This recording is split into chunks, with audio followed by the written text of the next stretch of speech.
It's dramatically changing how operations are performed. So, we're discussing the advantages of robotic surgery with an international expert who performs the procedure about as much as anyone. Our guest, Dr. Reza Gamagami. He's a general and gastrointestinal surgeon for Silver Cross Hospital. This is iMatter Health, a Silver Cross Hospital podcast where medical experts bring you the latest information on health topics that matter most to you and your family. Thanks for joining us. I'm Joey Waller. Well, hi there, Dr. Gamagami. Thanks for being with us. Thank you. It's a pleasure to be here and thank you for the invitation. So I'm really excited to share what robotic surgery is all about. Excellent. Same here. And speaking of which, let's start in a logical place. Simply enough, what do we mean in a nutshell for the uninitiated by robotic surgery? First and foremost is there's a misconception by the public that when we talk about performing robotic surgery, they almost invariably think that it is the robot doing the surgery. So I want to make sure that the audience understands this is nothing to do with the robot doing the surgery. In all cases, when we talk about doing robotic surgery, they can be applied to many things that we perform here at Silver Cross Hospital. So let me kind of start by explaining what are the type of surgeries that we currently are performing robotically at Silver Cross Hospital. So if you need your lung removed because you got lung cancer, that's done robotically. If you got colon cancer or diverticulitis and you need a colon resection, that's performed robotically. If you have prostate cancer and you need prostate surgery, that is done robotically. If you have abdominal wall hernia, say you have inguinal hernia, umbilical hernia, groin hernias, previous abdominal surgery that now you have an abdominal hernia as a result of previous open surgery, that is done robotically. If you have a tonsillar cancer, that's done through the mouth robotically. And as you can see, we have a full spectrum, including gynecologic surgery. So if you have a uterine problem or ovarian problem, that is done robotically. We're blessed with having many gynecologists here who perform robotic surgery. And also, we have a GYN oncologist. So, if you got ovarian cancer, uterine cancer, these surgeries are performed robotically. So, what is robotic surgery? If we talked about 30 years ago, pretty much everything I just mentioned, the way we would treat them, we would make a cut. If you needed your lung out, we'll make a cut in your chest and get the lung out. If you needed your colon out, we'll make a big incision from your midline, from your xiphoid, all the way down to the pubis. Now, the way we do robotic surgery is basically a way to do minimally invasive surgery. So I took the liberty of trying to explain what minimally invasive surgery is. If you remember back in the old days, people started saying, hey, if I need my gallbladder out, am I going to get laser surgery? So that was the term they used to term. And the way that came about was that if you needed to do a surgery, we simply insert a little trocar. So if here is your abdominal wall and you needed your gallbladder taken out, your colon, you would basically put a port in here and blow the abdominal cavity and then essentially insert the instruments in and do the surgery. So the instruments we used to use are these laparoscopic instruments. So if you needed to have little minimally invasive surgery, you get these little ports, you get a few of these on your abdomen, you get a little instrument going down the instrument port, and you basically would do the operation by manipulating the handle and the mouth. So this was called laparoscopic surgery, not laser surgery, but laparoscopic. So we went from being open surgery to laparoscopic surgery. So now, what is the difference between laparoscopic surgery and robotic surgery? Well, we still use the same port.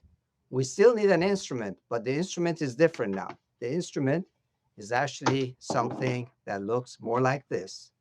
Doesn't have a handle, and it's got a tip. Now, this tip is different. If you notice, the previous tip was rigid. This tip can go up, down, sideways, and in all the different directions. Whereas the previous tip was just a straight tip with no manipulation. So that basically allows the surgeon to do very delicate work inside. It's almost like having your hand inside and doing all the rotations. So essentially, robotic surgery is a laparoscopic, minimally invasive surgery, but we're using a technology that is gone down the tube, and this is connected to the robot, this arm, and I use my hands in the fingers to manipulate the tips in a three-dimensional way. So, what are the advantages of this robotic? Well, number one, it's magnified 10 times more. Imagine seeing that view that you used to see now is 10 times bigger. When you and I are looking at each other, we're in two-dimensional. But when you look inside the robot screen, the vision is three-dimensional. So you have good depth perception. So it's magnified. You have three-dimensional. And now you have the angles of articulation so you can do more complex, delicate surgery easier.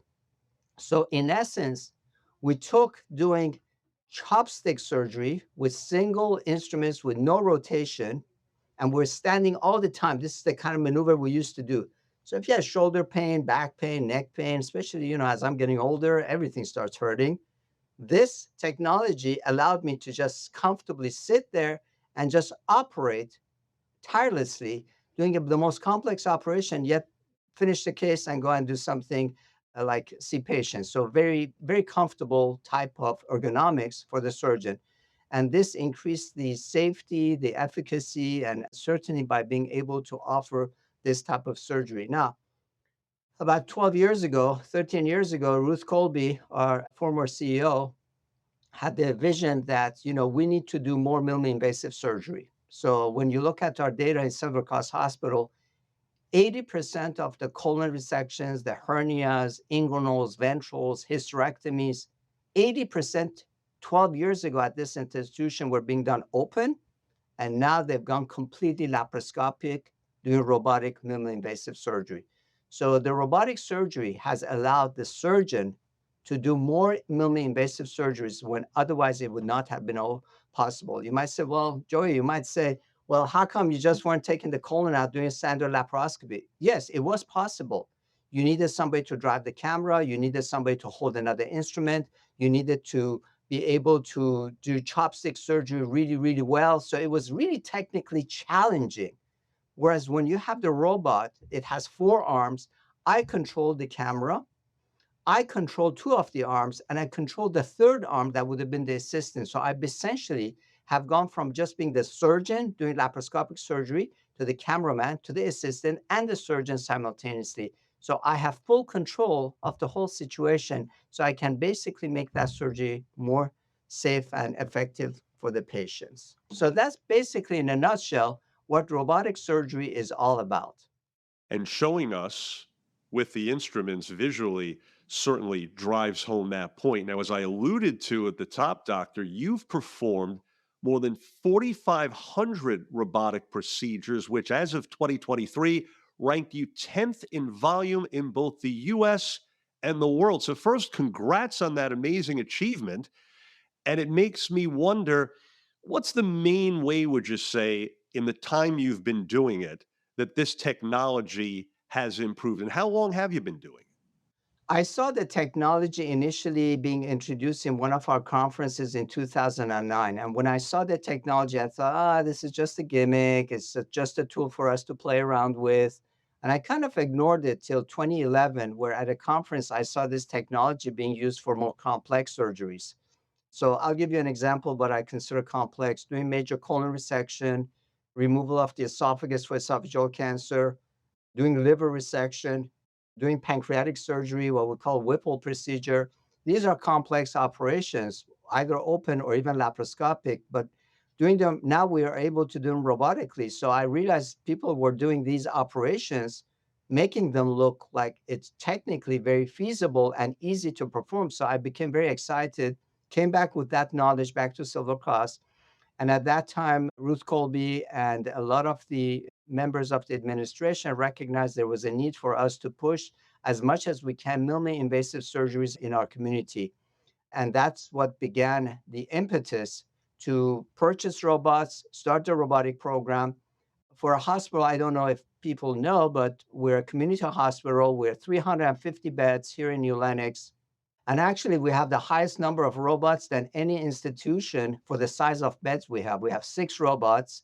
We perform close to about 2,000 cases a year, and we've done close to about 16,000 cases overall.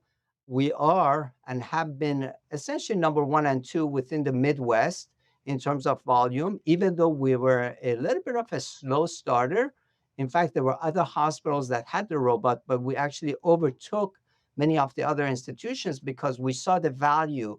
Now, you might say, what was the value other than doing minimally invasive surgery? Was the fact that the patients were getting smaller incisions, they had less wound complications. They were going home earlier. They had less pain. They had quicker recovery so they can go back to work. So it has all those advantages. And plus, more importantly, we saw that we'd reduced our potential for complications from surgeries because we could see better and we can do that surgery better. And that was essentially what was a win win for both the hospital and for the physicians who are at Silver Cross Hospital. And I became interested and I started. When I started, everybody was kind of like, oh, it's going to take so much time. This is same as laparoscopy. It's so expensive, all those arguments. But I kind of plugged away at it. And needless to say, we have now 15 actually general surgeons here on staff. We've got numerous gynecologists, we've got urologists, we've got thoracic surgeon, we've got GYN oncologists. And I'm happy to say everybody who's on staff here dealing with those organs now in their specialty is actually trained in robotics. And that's why we have such a robust program. Now, you mentioned academia and training and your colleagues. And speaking of all that, switching gears just a bit here, you travel abroad as an educator and a consultant for Da Vinci, the developer of robotic surgical equipment. How rewarding is it, doctor, to spend time now passing on your vast knowledge to so many others? This has been an incredible journey for myself. I started my career in academic surgery. So I was at UCSD for a number of years when I finished my training. And then I did some additional subspecialty trainings in general surgery, colorectal and laparoscopy and oncology. And then I actually moved to a very small rural setting where I was taking care of two small towns in Illinois.